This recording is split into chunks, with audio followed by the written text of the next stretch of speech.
भाजपा में चल रही खींचतान बुधवार को एक बार फिर खुलकर सामने आ गई जब विधायक शैलेंद्र जैन निगम पहुंचे और अध्यक्ष के चैम्बर में बैठकर स्मार्ट सिटी के कार्यों की समीक्षा करने लगे।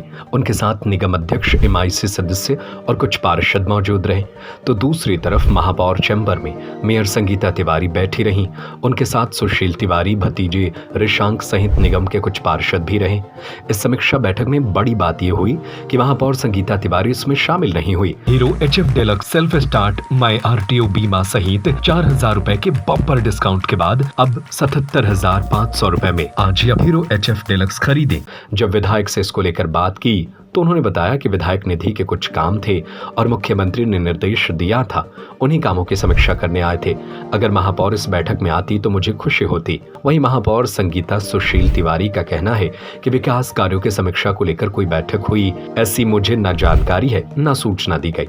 अगर मुझे बुलाया जाता तो शहर के विकास के हित में जरूर शामिल होती। विधायक शैलेंद्र जैन करीब 2.5 घंटे तक समीक्षा बैठक करते रहे, लेकिन इस दौरान दोनों ही नेताओं की मुलाकात नहीं हो पाई, जबकि दोनों आजू बाजू चैम्बर में बैठे हुए थे।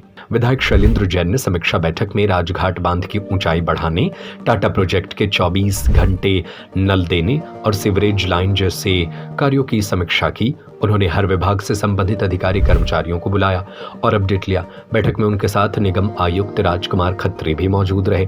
बता दें कि एक दिन पहले विधायक शैलेंद्र जैन सहित करीब 2 दर्जन पार्षद भोपाल पहुंचे थे, जहां ऐसी जानकारी है कि इन सभी ने नगरीय प्रशासन मंत्री कैलाश विजयवर्गीय से महापौर की कार्यप्रणाली को लेकर शिकायत की।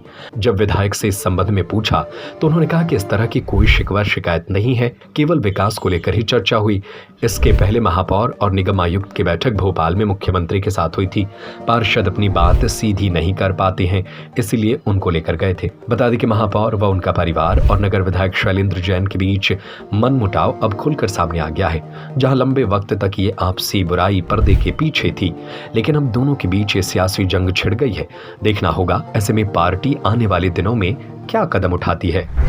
तो ये बैठक हमें अपने विधायक निधि के जो काम हमारे पेंडिंग थे, उन पे क्या प्रगति हुई, कब तक ख़त्म हो रहे हैं, उन तमाम विषयों को लेके हैं। तो ये तो बैठ के हमारी विधायक के नाते हम बैठ के लेते आए हैं, कोई नई चीज़ नहीं है।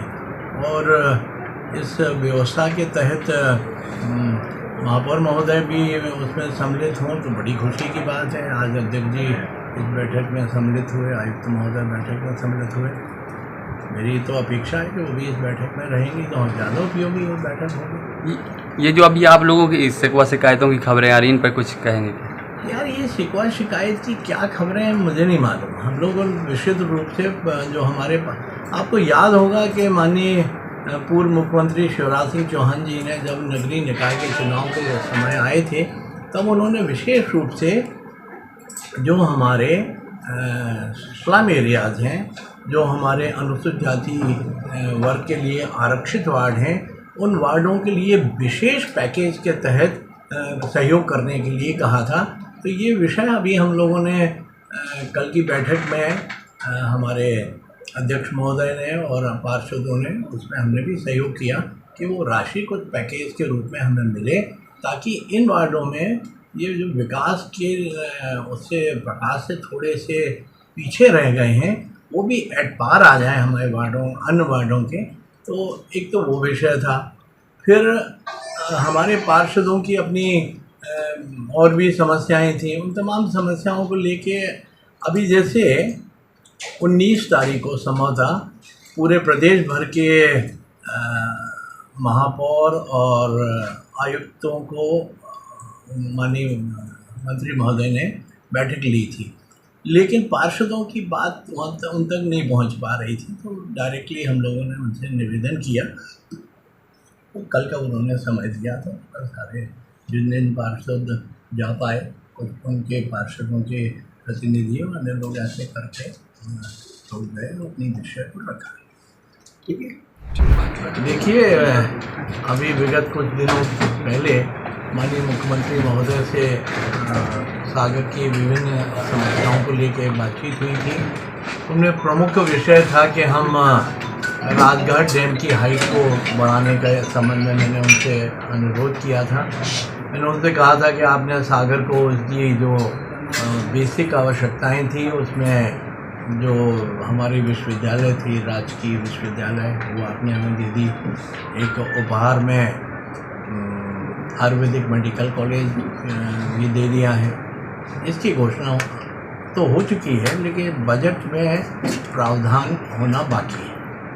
तो उन्होंने इस पूरी योजना की समीक्षा करने के मुझे निर्देश दिए थे कि सागर में जो टाटा कंपनी के माध्यम से जो अपना 24/7 पानी की योजना है, उसकी समीक्षा करना, कितना कार्य शेष है, कितना कार्य हो गया है, कितने वार्डों तक पानी हमने पहुंचा दिया है, कितने वार्डों तक, जिन वार्डों में पानी पहुंच गया उन वार्डों तक अब बिलिंग कैसे होगी, इन तमाम विषयों के लिए वो धीमे धीमे सारी व्यवस्था को हैंडओवर करना है टाटा कंपनी को।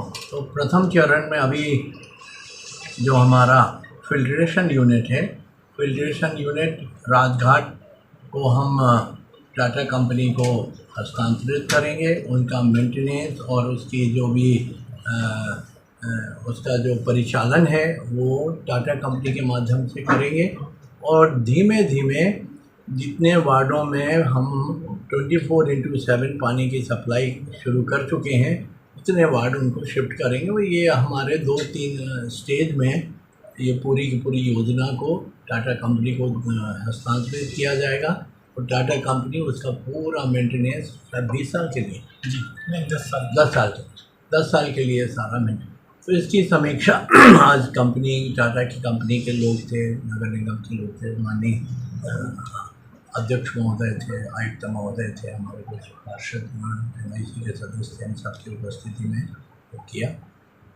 एक बड़ा विषय है हमारा सीवर लाइन का।